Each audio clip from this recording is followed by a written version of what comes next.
오늘은 시편 1편의 말씀을 통해서 복 있는 사람이라고 하는 제목으로 말씀을 함께 교제하도록 하겠습니다.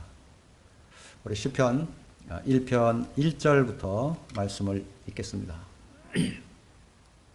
복 있는 사람은 악인들의 꾀를 따르지 아니하며 죄인들의 길에 서지 아니하며 오만한 자의 자리에 앉지 아니하고 오직 여호와의 율법을 즐거워하여 그의 율법을 주야로 묵상하는도다. 그는 시냇가에 심은 나무가 철을 따라 열매를 맺으며 그 잎사귀가 마르지 아니함 같으니 그가 하는 모든 일이 다 형통하리로다. 여기 복 있는 사람에 대해서 말씀하고 있습니다. 이 복이란 무엇입니까? 보통 사람들은 이 재물이나 또는 이 장수하는 것, 또 아들, 딸 참 잘 낳고 잘 기르고 또 출세하고 이와 같은 것을 복이라고 이렇게 말들을 합니다. 또 이것을 위해서 온 삶을 다 인생을 그것에 다 이렇게 투자하고 살고 있습니다. 여기에 복이라고 하는 것, 하나님의 말씀에서 복은 하나님과 함께 하심, 하나님의 그 임재하심이 우리 가운데 거하는 것. 그래서 하나님께서 일하시고 하나님께서 우리들에게 복 주신 그것을 통해서 그 능력으로 우리가 살아가는 것. 그래서 이 하나님의 그 임재하심이라는 의미를 이 복으로 말씀하고 있습니다. 이 복된 사람들이 어떤 사람들이죠? 우리들에게는 이 에녹과 같이 300년 동안이나 하나님과 동행했던 이러한 선진들이 있죠. 또 노아와 같이 참 하나님이 함께 하셔서 하나님의 그 모든 상급 있는 일들을 했던 이러한 선진들. 아브라함과 함께 하셨고 야곱과 이삭과 함께 하셨던 이 하나님. 성경에서는 바로 이런 선진들의 그와 같은 그 삶을 통해서 참 복이 무엇인지를 우리들에게 가르쳐 주고 있습니다. 우리는 이 복 있는 사람에 대해서 창세기에서 이 말씀을 처음 찾아볼 수가 있습니다. 우리 창세기 1장 28절을 보시겠습니다. 1장 28절에 보면 하나님이 그들에게 복을 주시며 하나님이 그들에게 이르시되 생육하고 번성하여 땅에 충만하라. 땅을 정복하라. 바다의 물고기와 하늘의 새와 땅에 움직이는 모든 생물을 다스리라 하시니라. 그래서 사람을 하나님 형상으로 이렇게 지어 놓으셨어요. 그리고 사람들에게 복을 주시며 모든 것을 다 정복하고 생육하고 충만하게 하라. 그리고 그것들을 다스려라. 이와 같이 말씀하고 있습니다. 그렇게 할 수 있는 능력을 하나님께 주신 것. 그러니까 하나님이 우리들에게 부여하신 이와 같은 하나님의 그 축복이죠. 우리가 다스림을 받는 게 아니라 그들로 그 어떤 동물의 아래에 처하는 것이 아니라 하나님은 어떠한 모든 만물보다 인간을 가장 우위에 두시면서 너희를 복 준다. 이렇게 복을 주노라. 이렇게 말씀을 하십니다. 또 창세기 2장 3절에 보면 하나님이 일곱째 날을 복되게 하사 거룩하게 하셨으니 분명히 하나님은 우리를 거룩하게 하셨는데 그 거룩하게 하신 것 자체를 하나님은 우리에게 복되게 하사 이렇게 말씀하세요. 그러니까 우리로 하여금 그냥 어떤 짐승처럼 그냥 뭐 의로운 것과 이 죄악스러운 이런 것들을 구분 못하는 자들이 아니라 우리를 하나님이 거룩하니 너희도 거룩할지어다. 우리를 거룩하게 하신 것, 이것도 하나님의 축복이다. 하나님 우리에게 복을 주셨다. 그래서 이 복을 아주 이렇게 창세 때 인간을 지으시면서 이렇게 복을 주셨던 것을 보게 됩니다. 창세기 12장 2절을 볼 것 같으면 거기에 아브라함에게 이렇게 말씀하셨어요. 내가 너로 큰 민족을 이루고 내게 복을 주어 내 이름을 창대하게 하리니 너는 복이 될지라.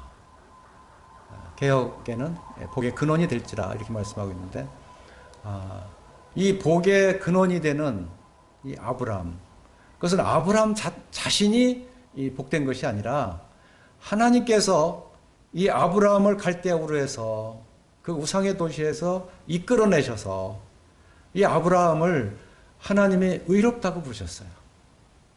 창세기 15장 6절에 보면 아브라함을 부르시고 이 아브라함의 그 믿음을 의로 여기셨다 이렇게 말씀하셨는데, 바로 이 아브라함을 그런 우상의 도시에서 이끌어내서 하나님이 의롭다 하시고, 그리고 아브라함을 거룩한 하나님의 말씀을 순종하는 이와 같은 자로 삼으셨어요. 그래서 이 믿는 사람, 최초의 이 믿음의 사람 아브라함에게 이 복을 말씀하시고, 내가 복되다. 그리고 너를 축복하는 자를 내가 축복하고 너를 저주하는 자를 저주하겠다. 하나님께서 이와 같이 이 믿음으로 하나님을 의뢰하는 자, 아브라함 같은 자를 하나님께서 이 복을 얻게 하셨다. 이렇게 말씀을 하고 있습니다. 여기 이 복 있는 사람은 이 시편에 기록되고 시편에 가장 하나님께서 기뻐하시고 하나님께서 참 그들을 축복하셔서 그들 중심으로 일하게 하시는 가장 첫 번째 관문이 이 복 있는 사람이다 이렇게 말씀하고 있습니다. 여기에 복 있는 사람은 하나님께서 분명한 길을 보이셨습니다. 우리가 시편 2편 12절을 볼 것 같으면 거기 후반절에 이렇게 나와 있습니다. 여호와께 피하는 모든 사람은 다 복이 있도다. 여호와께 피하는 사람은 다 복이 있다. 복 있는 사람 누구예요? 여호와께 피하는 사람이에요.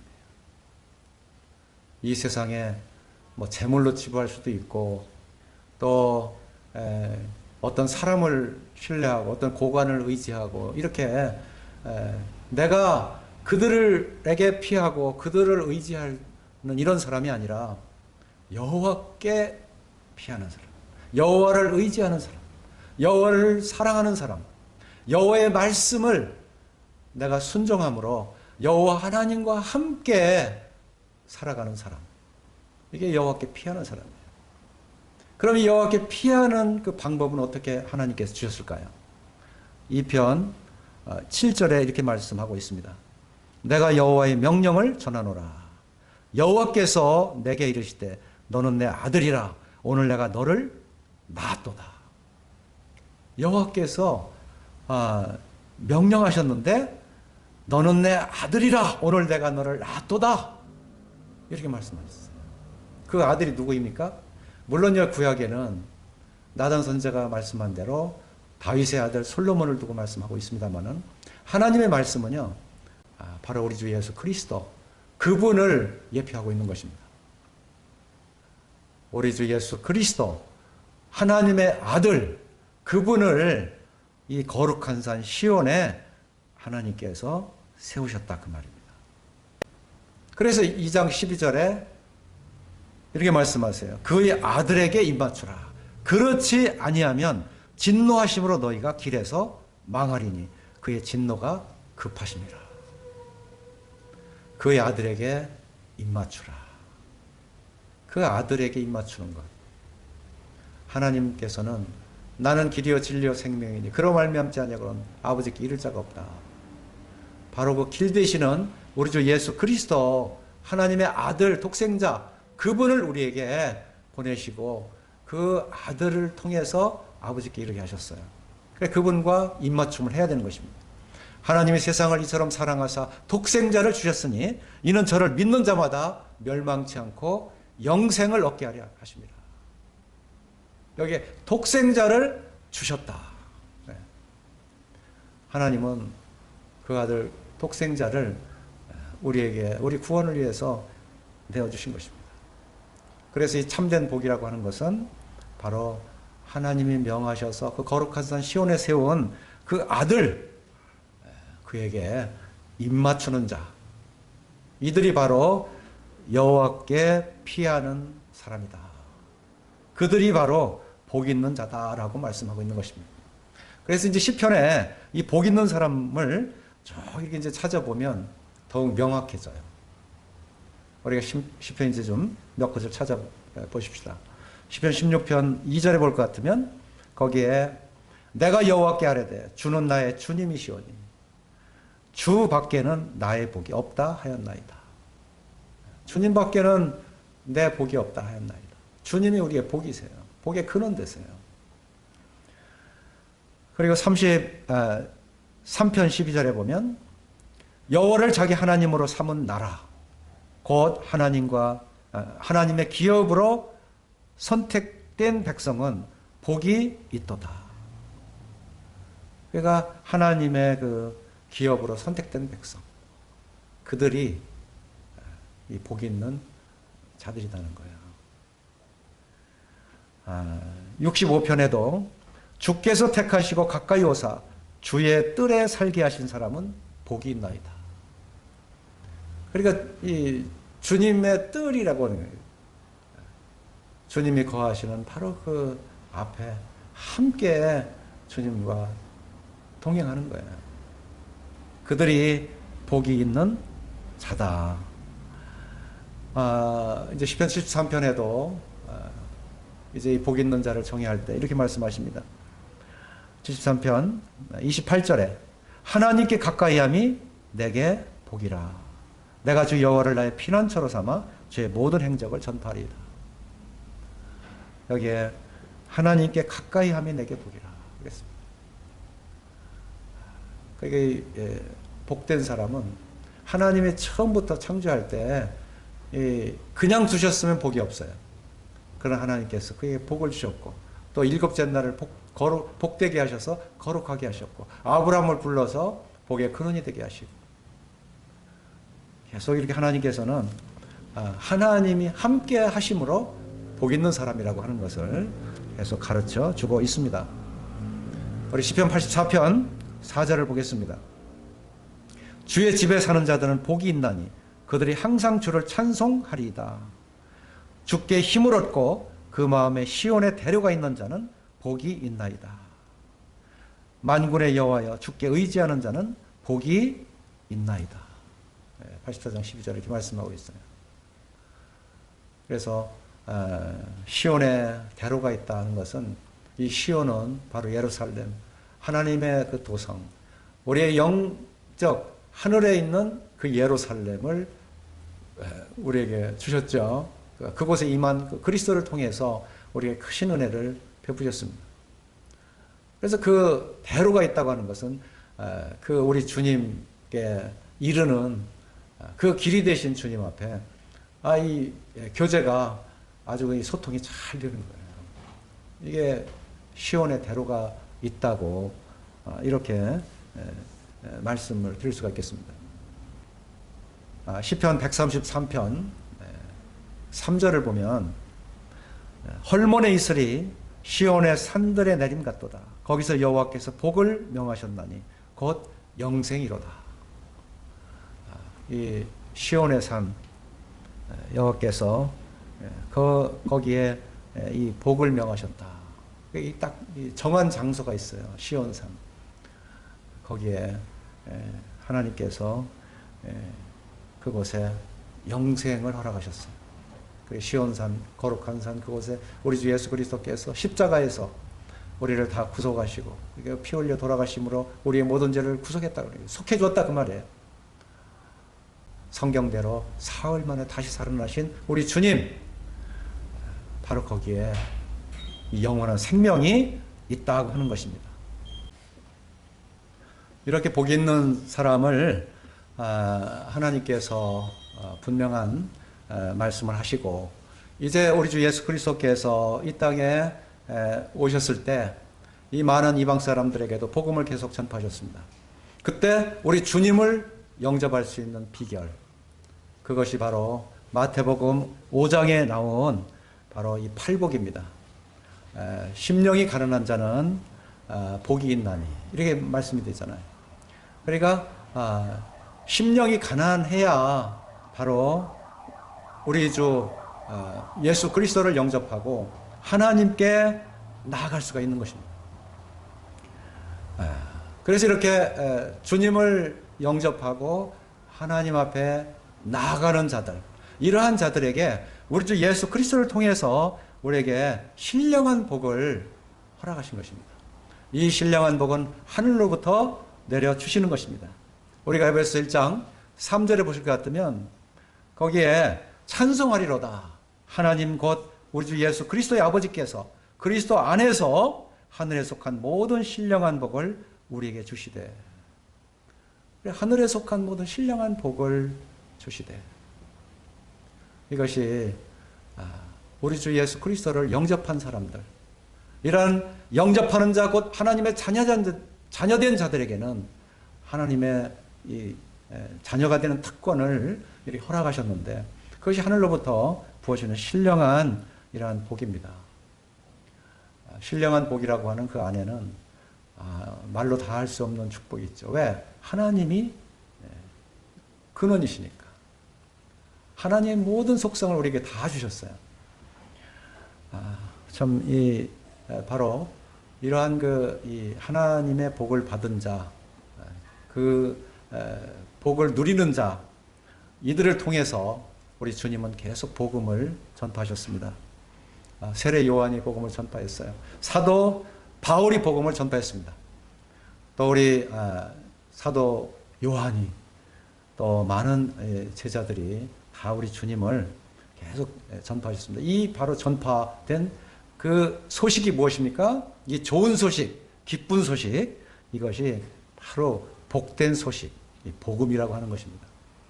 이 복음을 통해서 모든 만방의 모든 사람들을 우리 주님 앞에 불러 모으시고 우리 주님의 다시 오실 그날을 예비하고 계신 것입니다. 여기에 이 복된 소망을 말씀하셨는데, 디도서 2장 13절에 보면 거기에 복스러운 소망과 우리의 크신 하나님 구주 예수 그리스도의 영광이 나타나심을 기다리게 하셨으니, 그래서 예수 그리스도의 영광, 이것이 무엇이죠? 우리의 부활, 앞으로 일어날 이 복된 복스러운 소망을 우리에게 주셨다고 하는 것입니다. 그 이제 우리 주님을 영접할 우리 성도님들의 가져야 할 그 자세를 요한계시록 전장을 통해서 7가지의 복을 말씀하셨는데, 이 예언의 말씀을 읽는 자와 듣는 자와 그 가운데 기록한 것을 지키는 자들이 복이 있다. 그래서 이제 이 복이라고 하는 것은 이제 하나님의 말씀과 함께 동행하는 자들, 그것을 듣고 지키고 그것을 읽고 듣고 지키는, 말씀에서 벗어나지 않은 이와 같은 자들, 이렇게 해서 우리의 마지막 말세에 사는 성도들에게 이 성도들의 그 주님 앞에 우리가 지켜나가야 할 이와 같은 복을 말씀을 하셨습니다. 그리고 이 하나님의 자녀들, 이 성도들은 지금 이 복덩어리들입니다. 복덩어리들. 정말 하나님께서 이 마지막 시대에 정말 큰 축복, 하나님께서 창세전에 흠없이 우리를 구원하시기 위해서 예비하신 그런 하나님의 복음을 들은, 복된 소식을 들은 이 복덩어리들이다. 이게 얼마나 우리들에게 지금 큰 축복인지 모르겠어요. 우리 본문으로 돌아오죠. 시편 1편 1절 말씀입니다. 복 있는 사람은 악인들의 꾀를 따르지 아니하며 죄인들의 길에 서지 아니하며 오만한 자들의 자리에 앉지 아니하고. 여기에 이 악인들의 꾀, 죄인들의 그 자리, 그리고 오만한 자의 죄인들의 길, 오만한 자리에 오만한 자들의 자리, 이것이 점진적인 그 죄악을 말씀하는 거예요. 처음에는 이게 생각, 꾀를 가지고 하죠. 그 다음에 이제 죄를 범하는 거예요. 이게 시편을 말씀하면 시편 1권은 악인의 꾀를 쫓는 모습이에요. 그래서 시편 37편에 오면 그러한 악인들에 대해서 너희가 약심을 품지 말아라. 그들에게 대해서 잠잠해라. 참고 기다려라. 그래야만 하나님께서 이루신다. 너희는 하나님을 기뻐하라. 이렇게 말씀을 하시면서 우리의 온 생각을 하나님께서 그리스도 안에서 이렇게 사로잡는 것이죠. 그리고 이제 시편 2권에 가면 거기에는 이 사울이 다윗을 쫓아다니면서 수색하면서 이 살해하려고 이 범행을 저지르는 일을 계속하는 것을 봅니다. 이것이 바로 이 죄인의 길에 서 있는 거예요. 사울은 죄인의 길에 서서 이 범행을 계속 행했던 것이죠. 그렇게 하지 말라는 거예요. 우리에게 바로 이 성도들은 이 세상과 분리된 삶, 성도들에게 합당한 삶의 기준, 이것을 이렇게 세 가지로 말씀을 한 것입니다. 이 악인들의 꾀라고 하는 것, 이것은 이 세상이나 세상에 있는 것들을 사랑치 말라 이렇게 말씀했는데, 이 세상을 사랑함으로 인해서 이 세상의 꾀를 쫓아가는 사람, 그렇게 하지 말라는 것이죠. 그리고 이제 고린도후서 6장 14절에도 보면 거기에 너희는 믿지 않는 자와 멍해를 함께하지 말라 이렇게 말씀하셨어요. 그러니까 믿지 않는 자들의 그 생각은 하나님의 것에 대해서는 전혀 모르는 자들이에요. 근데 그들과 어떻게 멍해를 함께할 수 있겠습니까? 그래서 이 멍해를 함께하지 말아라 하나님이 하실 때, 말씀하실 때 이 말씀을 그대로 들어야지, 듣지 않는 사람들은 그들은 하나님의 큰 징계나 결국은 하나님의 그 심판을 피할 수 없게 되는 것입니다. 하나님 앞에 우리가 시편 5편에 보면 하나님을 바라라 하는 말씀이 있어요. 우리 시편 5편 보겠습니다. 3절 여호와여 아침에 주께서 나의 소리를 들으시리니 아침에 내가 주께 기도하고 바라리이다. 여기에 여호와를 바라라, 하나님을 바라라 이렇게 말씀을 하고 있죠. 오직 아침에 내가 주께 기도하고 바라리이다. 근데 여기에 자기만을 바라는 사람이 있어요. 이런 사람들은 나중에는 슬퍼져요. 또 과거만을 회고하는 사람들이 있어요. 맨날 과거만 따지는. 이런 사람들은 앞으로 전진하지 못해요. 좌절하고 맙니다. 그리고 주변 환경만 바라보는 사람이 있어요. 이런 사람들은 마음이 자꾸 흔들립니다. 그리고 앞일만을 생각하는 사람이 있어요. 그럼 이런 사람들은 당황한 삶으로 두려운 삶을 살게 됩니다. 앞을 알 수가 없잖아요. 무슨 일이 생길지 모르잖아요. 근데 먼 앞에 내가 어떻게 살아갈까 이걸 생각하는 사람들은 계속 이 마음에 두려움이 생기고 참 이 세상 사는 것이 참 어려운 그런 난관에 이 생각이 봉착하게 돼요.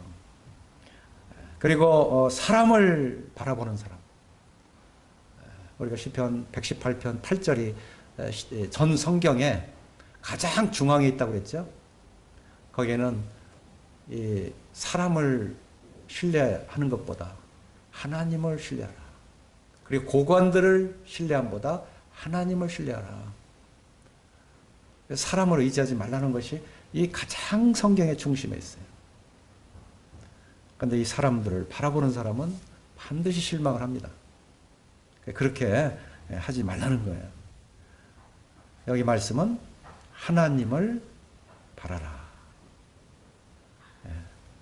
우리가 구원을 원한다면, 그리고 우리가 하나님이 주신 이 복된 삶을 원한다면 우리는 위를 바라봐야 돼요. 우리 주 예수 그리스도, 그분을 바라봐야 되는 것입니다. 이래야 우리는 좌로나 우로나 치우치지 않게 되는 것입니다. 하나님을 바라라. 바로 하나님을 바라보게 되면, 위를 바라보게 되면, 이제 우리가 우리 시편을 보고 있잖아요. 시편 16편을 우리가 보게 돼요. 그러면 이 16편에 거기에 부활의 예수 그리스도, 그분을 만날 수가 있습니다. 그리고 또 시편 22편을 보면 고난의 우리 주님을 봐요.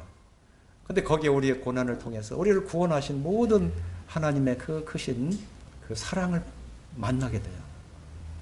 그리고 23장에 가면 이 목자 되신 우리 주님을 통해서 이 양들을 친히 기르시는, 그래서 영원히 우리 주님과 함께 하리로다 하는 이 고백이 있잖아요.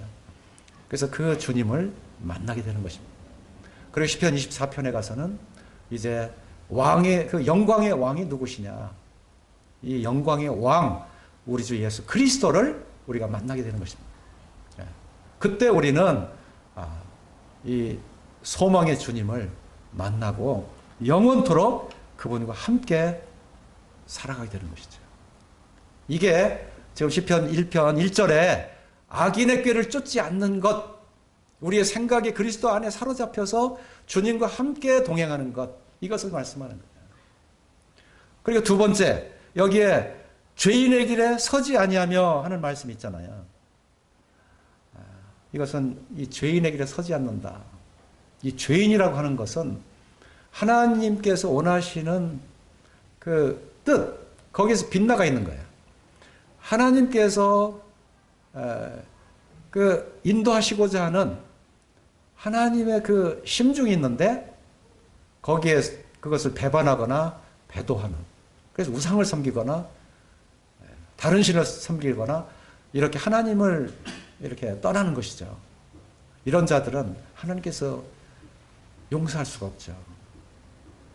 그래서 주님은 우리들에게 이 생활의 규범을 우리가 잘 가르치셨어요. 먼저 구원받게 하시고, 그리고 하나님의 말씀을 우리로 쫓게 하셨는데, 우리 에베소서 4장 1절부터 말씀을 몇 구절 읽겠습니다. 에베소 4장 1절. 그러므로 주 안에서 갇힌 내가 너희를 권하노니 너희가 부르심을 받은 일에 합당하게 행하여. 우리가 죄인의 길에 서지 않는 것을 말씀드리는데, 여기에 너희가 부르심을 받은 일에 합당하게 행하라. 부르심에 합당하게 행하라, 이렇게 말씀하는 거예요. 또 4장 17절 보겠어요. 거기에 보면 그러므로 내가 이것을 말하며 주 안에서 증언하노니 이제부터 너희는 이방인이 그 마음에 허망한 것으로 행함같이 행하지 말라. 이방인들은 허망하게 행한단 말이에요. 그런데 그렇게 허망하게 행하지 말라. 이게 죄인의 길에 서지 않는 거예요. 여기 그렇게 행하지 말아라. 그리고 5장 2절에 보면 그리스도께서 너희를 행하신 것 같이 너희도 사랑 가운데에서 행하라. 그러니까 하지 말라 말씀하시고, 우리가 할 건 어떻게 해요? 그리스도께서 행하신 것 같이 너희도 사랑 가운데에서 행하라. 그럼 죄인의 길에 서요, 안 서요? 안 서요. 이거는 적극적인 순종입니다. 그리고 5장 8절을 볼게요. 에베소 5장 8절입니다. 너희가 전에는 어둠이더니 이제는 주 안에서 빛이라. 빛의 자녀들처럼 행하라. 우리에게 빛의 자녀들처럼 행하라. 우리에게는 자꾸 죄인의 길에 안 쓰려고 하지 말아라 이 말씀을 우리가 바라보면 안 돼요. 우리에게 사랑으로 행하라, 합당하게 행하라, 빛의 자녀처럼 행하라. 이 행하면 이게 적극적인 순종이 되는 거예요. 이 죄인의 길에 우리가 피할 수 있는 길을 우리에게 알려주세요. 우리 5장 15절 한번 더 볼까요? 그러즉 너희가 어떻게 행할지를 자세히 주의하여 지혜 없는 자 같이 하지 말고 오직 지혜 있는 자 같이 하여 세월을 아끼라. 때가 악하니라. 여기에 너희가 어떻게 행할지를 어떻게 하라고요? 예, 자세히 주의하여. 자세히 주의하려면 어떻게 돼요? 우리가 기도해야 되잖아요. 말씀을 읽어야 되잖아요. 말씀도 읽지 않은 사람이 어떻게 자세히 주의를 할 수가 있겠어요? 예. 참 우리에게 주신 이 말씀은 정말로 하나님의 이 특별한 선물이에요. 그래서 이 율법을 주야로 묵상하는 자가 복이 있는 것이죠. 자, 우리 또 이제 시편 1편으로 돌아와서 1절 지금 하고 있어요. 거기에 세 번째는 무엇이죠? 오만한 자의 자리. 그러니까 악인의 꾀는 생각, 죄인의 길은 행동, 그리고 오만한 자의 자리는 습관. 이렇게 생각하시면 돼요. 이건 시편으로 얘기하면, 우리가 시편을 읽고 있으니까요. 시편으로 얘기하면 3권에 해당이 돼요. 그러니까 72편에서 89편까지 그 시를 전체 읽어보면 여기에 우리의 습관을 바꿔라. 그것을 우리가 깨닫게 돼요. 우리 73편, 시편 73편에 찾을 수 있는 분들은 찾으세요. 근데 제가 읽겠습니다. 3절에 이렇게 나옵니다. 이는 내가 악인의 형통함을 보고 오만한 자를 질투하였음이로다. 이게 무슨 얘기냐면 악인들의 그 살아가는 모습을 보면 우리 의인들은 고통을 받고 정말 세상을 어렵고 비참하게 살아가고 있어요. 가난하게도 살고 있고. 그런데 이 믿지 않는 자들, 이 세상 사람들은 너무 막 번영하고요. 잘 되고 자식도 잘 되고 죽을 때까지 편안하게 사는 거예요. 이것을 이 의인인 성도가 이것을 보고 나서, 이 제사장이 보고 나서 심히 고민이 된 거예요. 그래서 자기도 그 길에서, 이 믿음의 길에서 미끄러질 뻔했다. 네? 그런데 결국 이 시편 13편 지금 보고 있죠. 17절부터 보면요. 하나님의 성소에 들어갈 때야 그들의 종말을 내가 깨달았나이다. 그들이 어찌하여 그리 갑자기 황폐되었는가. 놀랄 정도로 그들은 전멸하였나이다. 이게 이 시편 3권에서 우리들에게 주는 말씀입니다. 이 성소에 이제 들어가서 예배를 드리잖아요. 우리가 하나님을 경배하고 하나님을 찬양하고, 이게 시편 3권에서 우리들에게 주시는 메시지입니다. 이 시편 3권은 하나님의 성소를 말씀하고 있어요. 거룩한 성소. 그래서 시편 3권에서 말씀하는 것은 이 약속의 땅에 들어가서 그곳에서 안식을 누려야 되는데, 무리바와 마사 기억나시죠? 출애굽기에서 그때 이 백성들이 하나님을 원망하고 모세를 막 치려고 했어요. 그래서 하나님께 불평했다 하는 말씀이 이 무리바 물과 이 마사의 의미입니다. 그곳에 그렇게 하나님을 불신하는 백성들을 하나님 보셨어요. 그래서 결국 이 안식에 들어가지 못한 것을 시편이 말씀해서 그들에게 경고한 거예요. 성소에 들어가야 된다. 그 성소에서 예배해야 된다. 그래서 그곳에 이 거룩한 성소에 들어가서 이 오만한 것들, 이것들을 다 씻어내고 오직 하나님의 말씀에 굴복하는, 그래 하나님께 순종해서 하나님 앞에 영광을 드리는 이와 같은 시를 말씀하고 있는 것입니다. 시편 75편 4절을 보겠습니다. 내가 오만한 자들에게 오만하게 행하지 말라 하며 악인들에게 뿔을 들지 말라 하였노라. 여기 오만한 자들에게 오만하게 행하지 말라. 이게 오만한 것들, 이 습관을 다 버리라는 거예요. 그리고 성전에 들어가라는 것입니다. 우리에게는 성소가 있다. 바로 이 성소는 누구예요? 우리 주님이시잖아요. 우리 주님은 지성소예요. 그것에 우리가 담대히 들어가서 이 모든 습관을 다 없애버리는 거예요. 실제 히브리서 11장의 믿음의 장에 들어가면요, 이 모세가 있잖아요. 이 모세가 어떻게 고백하고 있느냐면 거기에 하나님의 백성과 함께 고난받기를 잠시 죄악의 낙을 누리는 것보다 더 좋아하고, 하나님의 백성과 더불어 고난받는 거 있잖아요. 이게 더 좋은 거예요. 잠시 이 죄악을 누리는 것보다. 여기에 이 죄악의 낙을 누린다. 이 누린다고 하는 것이 습관화되어 있는 거예요. 그래서 우리가 우리 스스로를, 지금 우리 생활들을 잘 돌아봐야 됩니다. 어떤 사람들은 지금 코로나 전염병으로 인해서 교회 안 나온다고 하니까 그냥 자기 중심으로 그냥 마음대로 생활하는 거예요. 그래도 교회 나오면 말씀 듣고 또 서로 성도 간에 교제도 하고 이렇게 했는데 이게 참 좋은 거죠, 사실은. 그런데 조금 세상적인 나 편안한데 몸 편한 거 생각하고 좀 누리다 보니까 그걸 진짜 낙을 누리는 입장이 돼버린 거죠. 이것 하나님이 경계하시는 거예요. 여기에서 벗어나서 우리가 꼭 예배당에 나와서 예배 드리는 이것만이 아니잖아요. 어디든 어느 곳에든 하늘이든 땅 아래든 어디든 하나님이 계세요. 그러니까 그 하나님을 우리가 바라보고 하나님이 계신 그 성소에 들어가서 우리가 예배를 드리는 것입니다. 이것이 습관화돼야 돼요.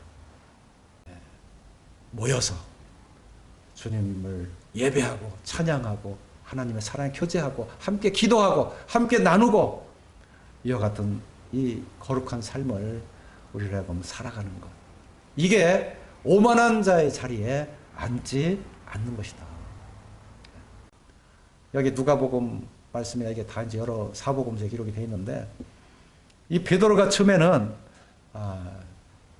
이 주님이 잡혀갈 때 그때 이 제자들은 좀 다 놔줘라 그랬어요. 베드로가 이제 별도로 자기 생활로 돌아갔잖아요. 주님의 보호하심을 통해서. 그런데 주님께서 이제 정말 모진 그 채찍으로 신문을 받고 있을 때, 정말 등이 갈기갈기 찔려지고 그 채찍 그 끝에 그 쇠조각이 달린 것으로 이 살갗이 다 찢어지고 뼈가 다 헤어릴 정도로 그런 신문을 받을 때 이 베드로는 멀찍이 쳐다봤단 말이에요. 그런데 사람들하고 이렇게 같이 불을 쬐고 같이 이렇게 어울리다 보니까 나중에 어떻게 돼요? 이 베드로가 나중에 주님을 부인하게 돼요. 사람들하고 이렇게 주님은 지금 고난을 말도 못하는 이 정말 이 말로 다 할 수 없죠. 이런 고통을 받고 있는데 사람들과 불을 쬐고 있더라. 물론 마음은 어찌할 수 없겠다고 생각했겠죠. 베드로의 마음은요, 항상 주님보다 앞장서 내가 주님을 보호하겠다. 내가 뭘 하겠다. 그런데 막상 주님께서 그 고통을 받을 때도 한 발짝도 도움을 가까이 가서 줄 수가 없었어요. 결국 베드로는 주님을 세상들과 함께 어울리고 불을 쬐고 하다 보니까 주님을 부인하게 돼요. 닭이 3번 울죠. 주님이 경고하신 대로 주님 벌써 그 베드로의 심령을 다 들여다보고 계셨던 것을 보게 돼요. 우리의 육신이 그렇게 연약한 존재다 그 말이에요.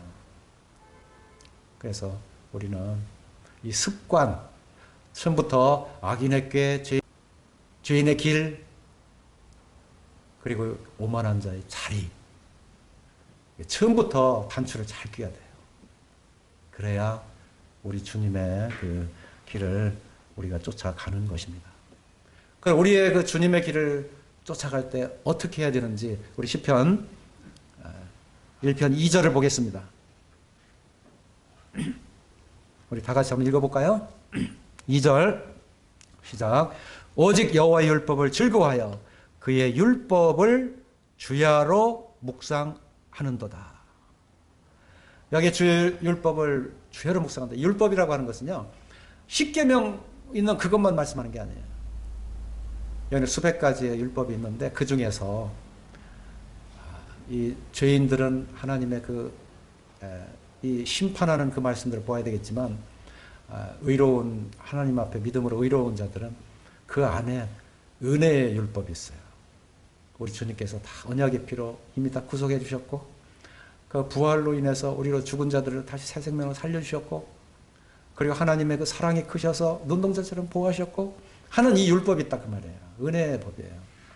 그래서 이 은혜의 법을 우리가 늘 묵상하는 것이에요. 이렇게 매일 우리가 말씀을 암송하고 묵상하고 이것을 읽게 되면요, 사람이 변합니다.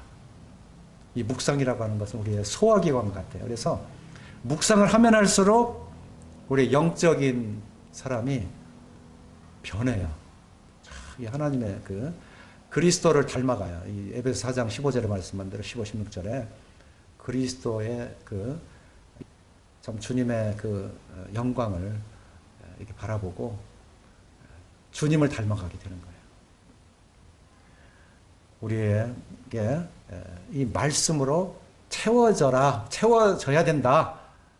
이런 사람이 복 있는 사람이다. 이것을 2절에서 말씀해 주고 있습니다. 그러면 어떻게 이 말씀을 채울 수가 있는가? 이것이 3절에서 하시는 말씀이에요. 3절 읽어보죠. 그는 시냇가에 심은 나무가 철을 따라 열매를 맺으며 그 잎사귀가 마르지 아니함 같으니 그가 하는 모든 일이 다 형통하리로다. 여기에 시냇가에 심겨졌다. 어디에 심겨졌다고요? 시냇가. 이 시내는 뭐예요? 물이 흐르는 거예요. 물. 이 물이라고 하는 것, 이게 중요한 거예요. 이 시내 참 물이 맑잖아요. 절절절절. 그러면 거기에 이 뿌리를 내리고 있는 그 나무가 물에서 수분을 흡수해서 이게 아주 푸른 나무 잎으로 아주 청정하게 그렇게 자라는 것입니다. 우리 주님이 뭐라고 그랬어요? 명절 큰 날 명절 끝날 그 큰 날에 예수께서 서서 외쳐 이르시되 누구든지 목마르거든 다 내게로 오라. 내게로 와서 마셔라. 나를 믿는 자는 성경에 이런 것 같이 그 배에서 생수의 강이 흘러나오리라.